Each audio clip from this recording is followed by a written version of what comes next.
I was seated at my desk, savoring a late morning coffee that my assistant, Rachel, had brought me.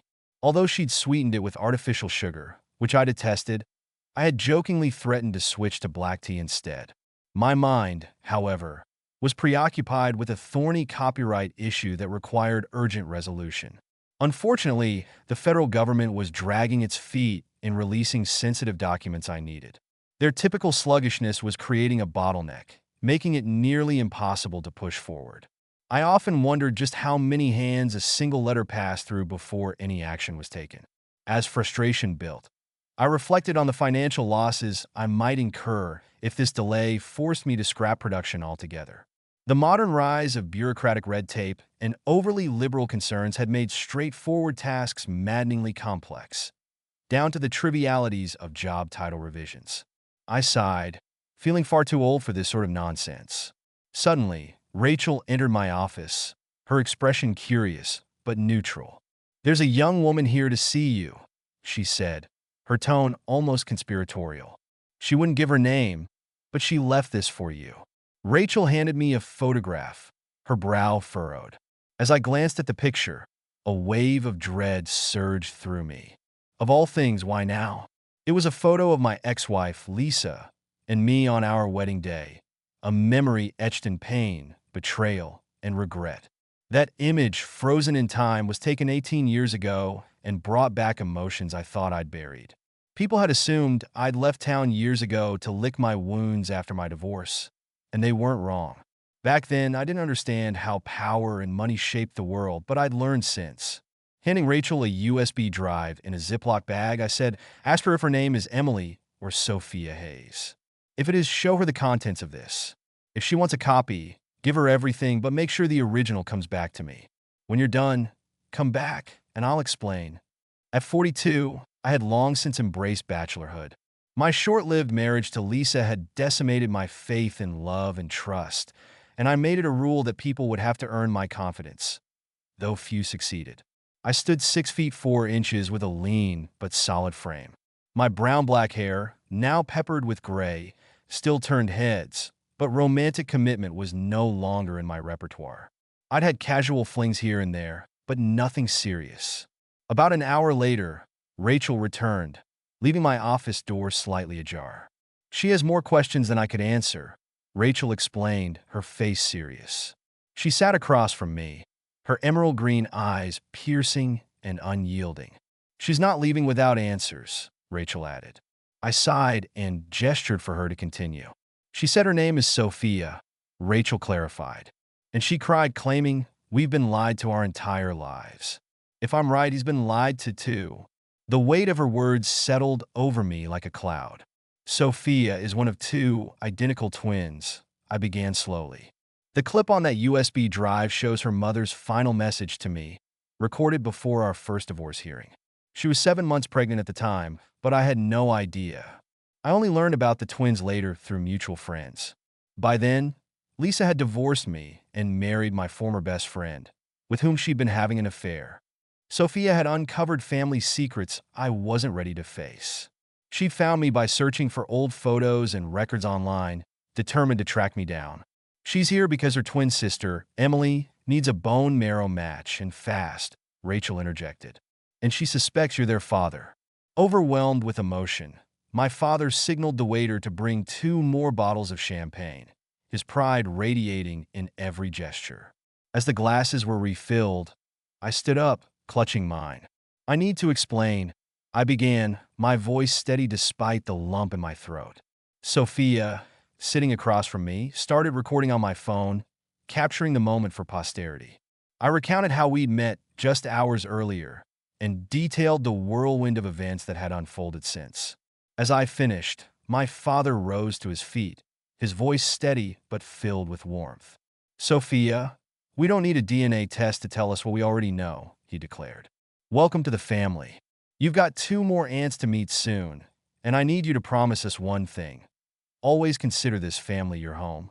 Sophia took the phone, her hands trembling slightly as she addressed the room.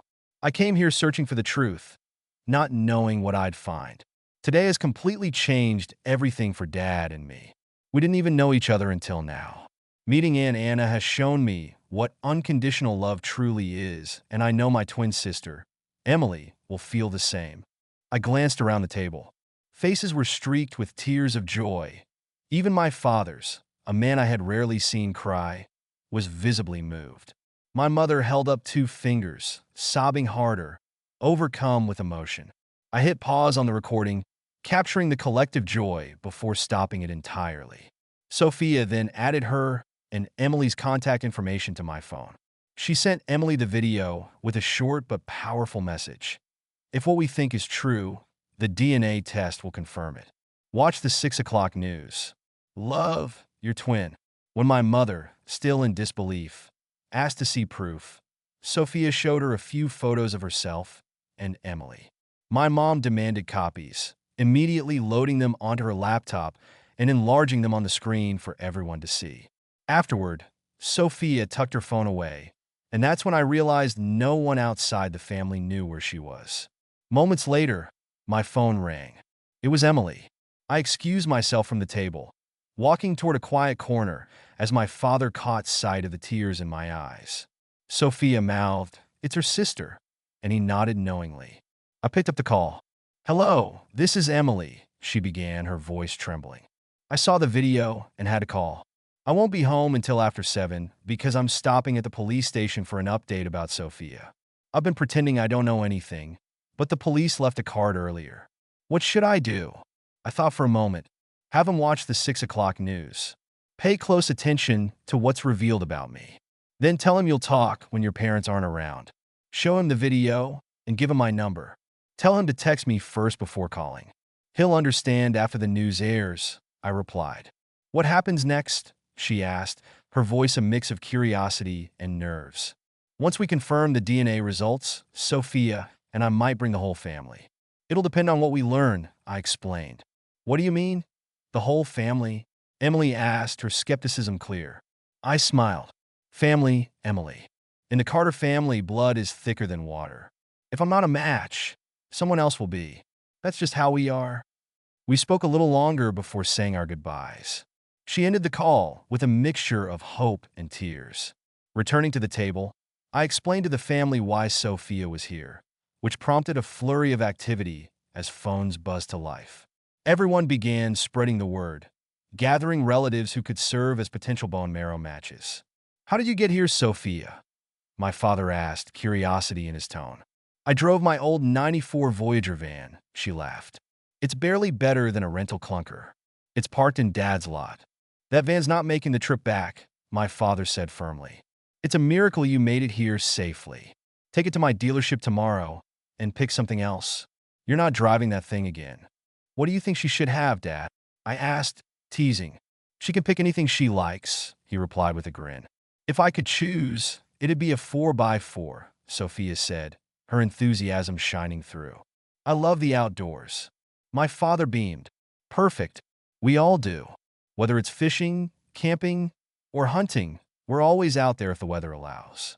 The conversation turned nostalgic as my father reminisced about teaching me how to water ski and barefoot ski one unforgettable summer.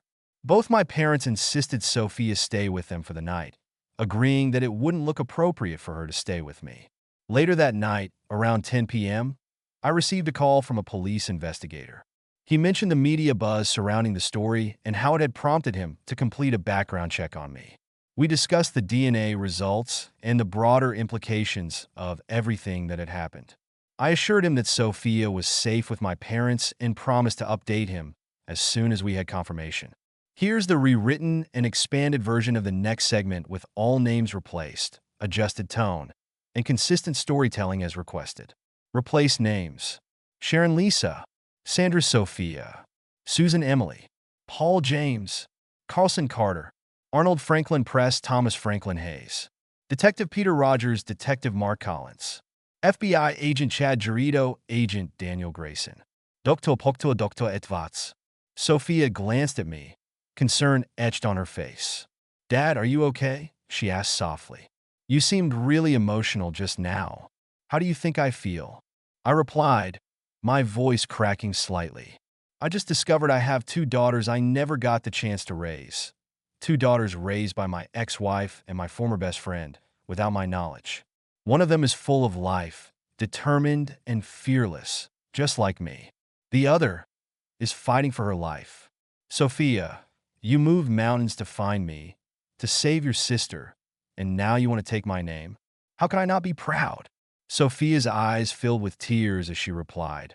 I was so focused on saving Emily's life that I didn't stop to think about how this might impact you. I didn't even realize how much I'd turn your world upside down. I reached out and held her hand. You've got nothing to apologize for. You didn't just turn my life upside down, you gave it meaning. You've given this family someone else to love, and you've given me the chance to finally be a real father.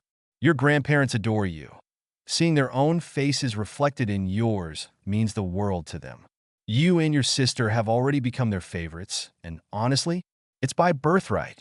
Sophia smiled through her tears, laughing softly.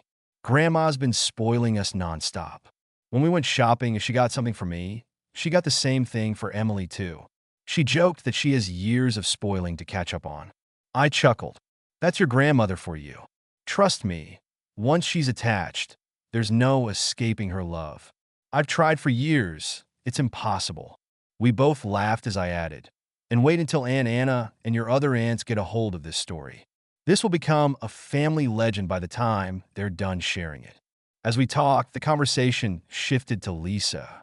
We learned she had started having severe panic attacks after seeing the live news coverage of our arrival. Her carefully constructed walls of deception were beginning to crumble. Emily, feeling stronger and more empowered than ever, decided to confront her. Emily turned off her phone and fixed Lisa with a hard stare. "Mom," she began, her voice steady but firm, "why did you hide the truth about our real dad? What gave you the right to make decisions about our lives and play God? If Sophia hadn't found him, would you have let me die?" Lisa, unable to respond, looked away in shame. Emily pressed harder. "You lied to us? You lied to him. You tore apart a family. What were you even trying to accomplish?" The tension in the room was broken when Emily's doctor entered. "We've confirmed that James Carter is your biological father," Dr. Edwards said. "He's already been tested to see if he's a match, and he's bringing an entire group of relatives to support you. For his safety, he'll have security with him when he arrives tomorrow." Emily turned back to Lisa. "He's risking everything, his safety, his peace of mind, to save me. Why?" she asked, her voice trembling with emotion. "Because," she answered herself, "to him, family comes first. I may be a stranger to him, but to the Carters, family isn't just about who you know, it's about who you are." Emily pulled up a video on her phone and handed it to Lisa. "Watch this. You can't deny the truth anymore." The video showed our family welcoming Sophia into the fold. 3 generations with strikingly similar features. There was no mistaking the resemblance. Lisa sat frozen, her face pale as the undeniable truth washed over her. At that moment, a man entered Emily's room and handed Lisa a large legal envelope. "You've been served," he said before leaving. Lisa collapsed to her knees, sobbing uncontrollably. Emily, unmoved, stared at her mother coldly. "Mom," she asked, "why did Grandpa put a contract on my biological dad's life?" Lisa remained silent, her shame rendering her speechless. Meanwhile, across town, Thomas Franklin Hayes, Lisa's father, was being served legal papers of his own. The lawsuit accused him, Lisa, and her husband of conspiring to ruin my career and marriage while denying me my parental rights. The evidence was damning, supported by years of documentation and the media's relentless coverage. As Thomas read through the lawsuit, memories of his manipulation came flooding back. He had always hated me, and his influence had ultimately destroyed my marriage. At the hospital, Emily's strength was fading, but her spirit remained unbroken. Sophia and I entered her room together, and she looked up with a faint smile. "Dad," Sophia said, "I didn't expect you so soon." "This is our father, James Carter," Sophia said proudly. Emily's face lit up despite her frailty. "They're rushing the test results," I explained. "We should know within the hour. If there's more than one match, the doctor plans to perform a double transplant. My parents are being tested as we speak, and they'll be here soon." Tears filled Emily's eyes. "You've done so much for us already," she whispered. I sat beside her and held her hand. "This is just the beginning," I promised. Sophia captured a picture of the three of us, our shared tears a testament to the bond we were rebuilding. The doctor returned shortly after, smiling brightly. "Mr. Carter," Dr. Edwards said, "both you and your mother are perfect matches. We're scheduling the transplant for tomorrow morning." Emily broke into grateful sobs as I hugged her tightly. My father, who had just arrived, whispered, "Thank God. We've been praying for a miracle." Emily hesitated. "Don't you need Mom's permission?" she asked. Dr. Edwards shook his head. "We received a court order this morning thanks to Mr. Carter. It allows us to proceed without your mother's consent." Sophia grinned. "I'm not surprised," she said. "Dad isn't about to let anything or anyone stand in his way." As the security guard entered to warn us that the story was about to air on national news, the TV in Emily's room switched to CNN. The headline read, "Best-selling author James Carter identified as father in high-profile family reunion."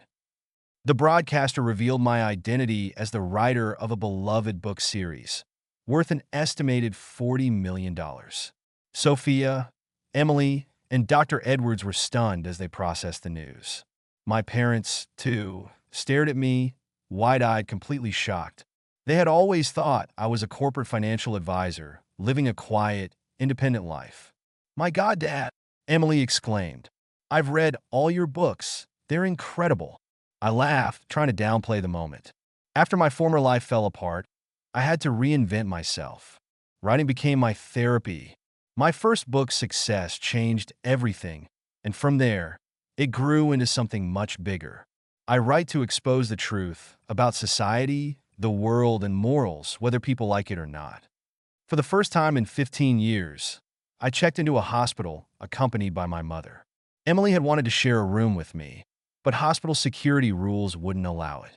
Instead, Sophia spent the evening running between my room, Emily's, and my mother's, updating everyone and keeping spirits high. Meanwhile, my father was busy calling relatives to update them on the unfolding events. Lisa and Thomas were far from pleased when they arrived after work. Their cold attitudes didn't go unnoticed. Emily, prepped for her surgery, addressed them with an edge of defiance. "Mom, Thomas," she said, "I'm receiving a double bone marrow transplant tomorrow morning. Thanks to a court order, it's happening whether you like it or not." "How?" Lisa stammered. "Simple," Emily replied. "My biological dad and his mother are perfect matches. They're both donating, ensuring I'll have the best chance at recovery." Then Emily dropped the bombshell. "Mom, do you know who Jason Blackstone is? He's your favorite author, right?" "Well, Jason Blackstone is a pen name for my biological dad, James Carter." Lisa and Thomas turned pale. Their hopes of avoiding legal consequences evaporated. They knew this was bigger than money. James wasn't seeking financial gain. He was pursuing justice. His history as a man of integrity and a former FBI agent meant their lives were unraveling faster than they could contain them. Emily pressed on. "Oh, and in case you weren't aware, your father has been in FBI custody all day. Maybe you should call Grandma and see if he's home. You owe us an explanation, Mom. Why did you do all this?" Lisa was speechless, her mind racing as she realized the extent of her crumbling lies. Emily continued, "By the way, Sophia is probably in Dad's room or with Grandma Carter. If you want to see her, you'll have to ask her." While Sophia and I were discussing how to handle her mother, Lisa showed up unexpectedly. A security guard knocked and entered the room. "Mr. Carter, there's someone here to see you." "Only if they've been searched," Rachel said firmly, stepping into the role of protector without hesitation. The guard raised an eyebrow. "What's your relationship with Mr. Carter?" "I'm his fiancée," Rachel replied coolly, flashing the ring on her finger. Sophia winked at me, mouthing, "Told you so." I laughed, shaking my head. Lisa and Thomas entered cautiously. Sophia didn't mince words. "Dad, I wouldn't trust these two for a second," she said sharply. "They're just trying to cover themselves." "You don't know the half of it," Rachel interjected. "We have video evidence showing Thomas accepting a check from Lisa's father as payment for breaking up your marriage. In exchange, Thomas would manage their finances for a 3% annual fee. Is this true? Lisa asked, her voice trembling. Rachel's sharp tone left no room for doubt. Yes, and I'm the one who helped uncover it. Who are you? Lisa asked, her tone turning defensive. I'm Rachel Stoddard, she replied. I'm James's fiancée and a master researcher. I'm also someone your daughters trust far more than you. Lisa's face turned ghostly white. Her daughters were distancing themselves from her, and she knew there was nothing she could do to stop it. I stepped in to confirm Rachel's claims. Lisa, the evidence is indisputable.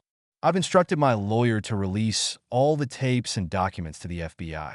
There's even a letter from your father admitting his role in all of this. His hatred for me drove him to ruin my life, no matter the cost. Lisa turned to Thomas, searching his face for answers. His silence spoke volumes. Realizing the depth of her betrayal, Lisa's composure finally cracked. James, I need to talk to you privately after the surgery, she whispered. Right now, I have to go home and reflect on everything. She turned to Sophia. Will you walk me to my car? Sophia nodded, glancing back at me. I'll be back soon, Dad. Rachel, keep an eye on him, she said with a small smile. After they left, Thomas stayed behind momentarily. James, he began, his voice low. I never thought I'd see this day. If we'd met under different circumstances, maybe I could have brushed it off. But not like this. It's best if I leave. As he walked out, Rachel and I were left alone. For the first time, I truly looked at her, not as my assistant, but as someone who had been by my side for years. My feelings for her were undeniable now. Rachel, I said softly, these last few days have awakened something in me. I've been living in the shadows of others' happiness, afraid to create my own. Can we start over? Maybe go on our first real date? Rachel smiled, her eyes misting over. Took you long enough, you old fool, she teased before leaning in and kissing me. When I awoke, the procedure was over. Now came the hard part, waiting and praying. Dr. Edwards informed everyone that the bone marrow transfer had gone well, but it would take hours to see if Emily's body would accept it. When we got the news that it had worked, a wave of relief swept through us. Most of the family began preparing to head home, but I stayed behind, still recovering. James Carter, Rachel said teasingly, you are the worst patient ever. I'm not even sick, I protested, rolling my eyes. Exactly. You're impatient, unruly, and miserable to be around, she teased. Keep this up, and you'll ruin your reputation. Rachel informed me that my mother was also recovering well. Once she was sure I was stable, she handed me my phone back. The first texts I saw were from Rachel's kids, Tammy and Timothy. When's Mom getting her engagement ring? Dad? And when do we meet our new sisters? One of them had written. I chuckled, showing Rachel the messages. Your kids are sharp. Rachel read them and teared up. I told them I was coming to ASCO to watch over you after the surgery. They had a lot of questions, so I told them the whole story. They weren't surprised. They said, Mom, he's always treated us like his own. Most of our friends wish their dads were like him. We've always seen him as Dad. Her voice broke slightly. They've known all along. Well, I said with a grin, looks like we'll have a short engagement. Rachel smiled and wiped her tears. Have you heard from the twins? She asked. Sophia and Lisa are with Emily. She's doing well, considering everything. Even though she's still medicated, she's asking a lot of questions. Apparently, she can't get over how much she looks like her aunt and grandmother, Rachel disclosed. I need to see her myself, I said. Ignoring the nurse's objections about moving too soon, Rachel helped me to my feet, and together, we made our way to Emily's room. As soon as I saw her, my breath caught. Her complexion was noticeably better, and her eyes sparkled in a way I hadn't seen before. Tears threatened to spill as I took in her improvement. Who are Tammy and Timothy Stoddard? Sophia asked curiously. They're my kids, ages 13 and 11, Rachel replied. Well, Sophia said, they both sent me Facebook friend requests this morning. So did Emily. Rachel and I laughed as I handed my phone to Sophia. You might want to read what they sent me, I said. Sophia read the messages and passed the phone to Emily, who smiled. I'm adding their numbers to my contacts, I said. Moments later, Lisa asked to speak with me privately. We walked into the waiting room, where she looked visibly nervous. "James," she began hesitantly, "I had a long talk with my mother last night. She admitted she remembered Dad's hatred toward you, but never expected it would go this far. My daughters have made it clear. They want to finish the school year here, live with you, and change their last name to yours. They said what Arnold and I did is unforgivable." Her voice broke. "I can't argue with them. They'll go to court if I refuse. I know I don't deserve it, but I need to know if you'll take them." I didn't hesitate. "You know my family, they wouldn't let me refuse even if I wanted to. I will gladly take them in, and Rachel feels the same way. We'll just need a bigger house. I'll drop the lawsuit against you if you agree to joint custody. The suit against the rest of your family, though, that's moving forward." Lisa nodded. "Thank you," she whispered. When we returned to Emily's room, the twins' eyes followed us intently. "Looks like we'll need at least a 6-bedroom house," I said, grinning at Rachel. The girls squealed with delight. "Your father and I agree," Lisa said. "You'll get your wishes." Later, Rachel and I called Tammy and Timothy. Tammy was initially cautious. "Who are you?" she asked skeptically. "This is Sophia, your soon-to-be older sister," she replied with a laugh. By the end of the conversation, Tammy and Timothy were thrilled, accepting their new siblings wholeheartedly. "Dad has been better than any parent we know," Timothy declared firmly. Rachel looked at me, her eyes glistening with emotion. "You should be proud, James," she said softly. "They've learned your values and made them their own." The rest of the week was filled with goodbyes, planning, and preparation for the next chapter of our lives. Emily's recovery progressed better than expected, and the family began to heal. When the twins announced they were changing their last names to Carter, I felt a sense of wholeness I hadn't known in years. As I reflected on my life, I realized that Timothy would now have 2 older sisters and 1 younger, just like I had growing up. Tammy hugged my mother and said warmly, "I'm so glad you're becoming my grandmother." Her words hit me deeply as I thought about how quickly my life had shifted, bringing blessings I never expected. Rachel and I decided to put all our pre-Sophia plans on hold until after the wedding. Rachel, knowing exactly what we needed, took charge of finding us a new home. That gave me the time to focus on writing my first fiction book.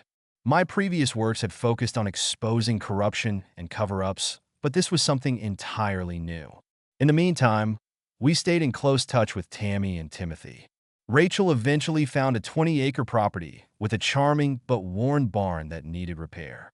The house would need renovations, but it was perfect for our growing family. Meanwhile, Emily's recovery was going better than expected. She even returned to school part-time. A design firm helped us craft plans for a custom-built home, including features like a steel and brick structure, an outdoor kitchen, a spacious patio with a pool, and a 4-bay garage.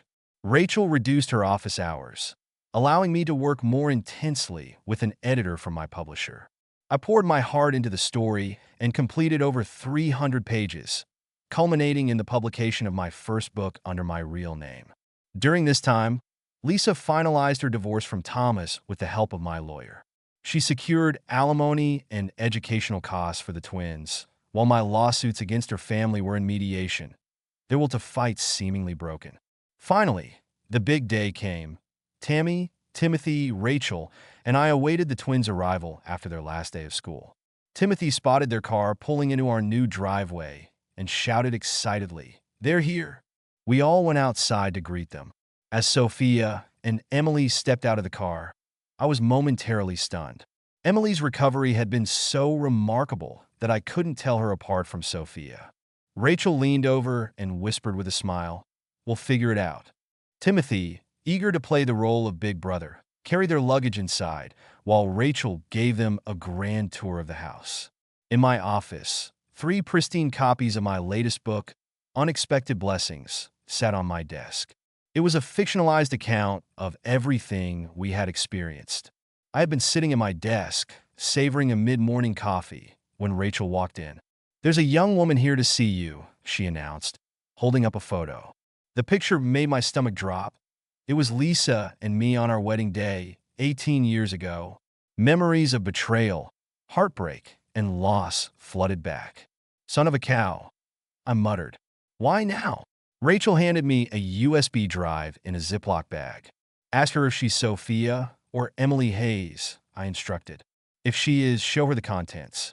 If she wants a copy, give her everything, but make sure I get the original back. After that, come see me. I had spent years avoiding commitment after my short-lived marriage to Lisa shattered my trust. But as Rachel re-entered my office an hour later, her expression was serious. The young lady's name is Sophia, she said. She's been crying, saying, "We've been lied to all our lives. If my heart's right, he's been lied to as well." Sophia told me her story. She and Emily were identical twins, and the USB drive included their mother's final words to me, recorded before our first divorce hearing. Sophia's discovery was accidental. An old wedding photo and documents in her attic had set her on a search that led to me. She needed my help to save her sister, who was running out of time. "Sophia," I asked, my voice shaking, "why come to me? I'm not your father. It doesn't make sense." "During the bone marrow test, they ran DNA," she explained. "Thomas Hayes isn't our biological father." The revelation hit me like a freight train. Rachel saw the tears forming in my eyes and smiled gently. "I knew the moment I saw her," she said. "She looks just like your sister at 16. As DNA results confirmed my paternity, I embraced the role of a father to Sophia and Emily. I had spent so long feeling adrift, but their presence gave me purpose again. The twins wanted to take my last name, a gesture that filled me with pride. Sophia, with her boundless determination, had single-handedly saved her sister by finding me. Emily, whose strength shone through even in her most vulnerable moments, was the glue that brought us all together. Rachel and I, now engaged, began blending our families into one. Tammy and Timothy were ecstatic to gain two older sisters. The story of our unexpected blessings continued to unfold, each moment building on the last.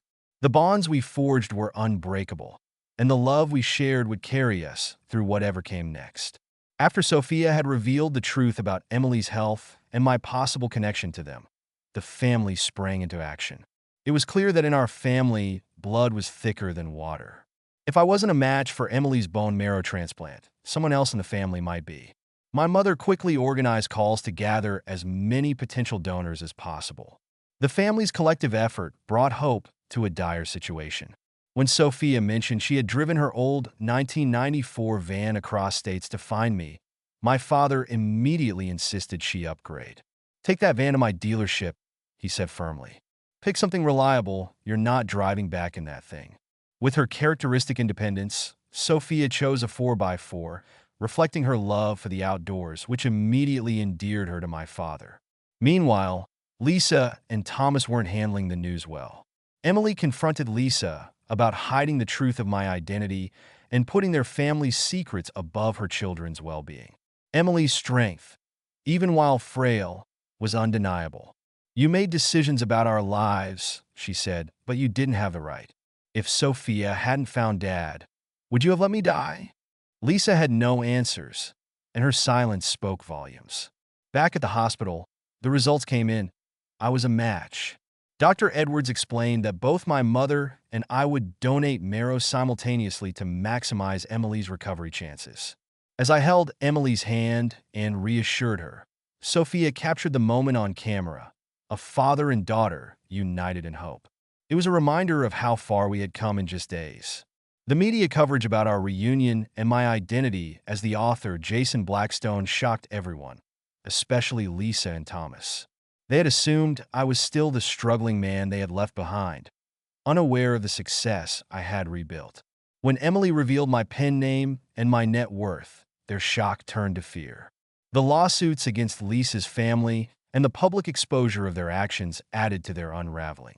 Lisa's father, long a manipulative and vindictive force, was arrested alongside Thomas for their roles in my wrongful termination and the larger conspiracy against me. They could no longer deny the tapes and letters I had provided as evidence. As Emily's condition improved after the transplant, the family began to heal. Sophia, Emily, Tammy, and Timothy were becoming inseparable siblings, and Rachel and I grew closer than ever. Rachel's kids openly accepted me as their father figure, and our engagement felt natural and right. We began house hunting together, envisioning a new chapter for our blended family. One evening, as we gathered at the hospital, Rachel asked Sophia and Emily to be her bridesmaids. The joy on their faces was priceless, especially when Emily, still recovering, leaped out of bed to hug her. "I'd be honored," she said, calling Rachel mom for the first time.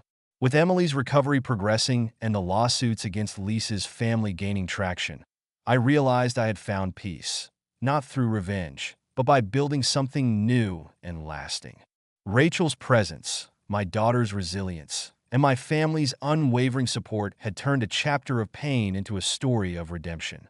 Months later, we moved into our custom-built home on the 20-acre property, a space large enough for our growing family and the memories we were creating.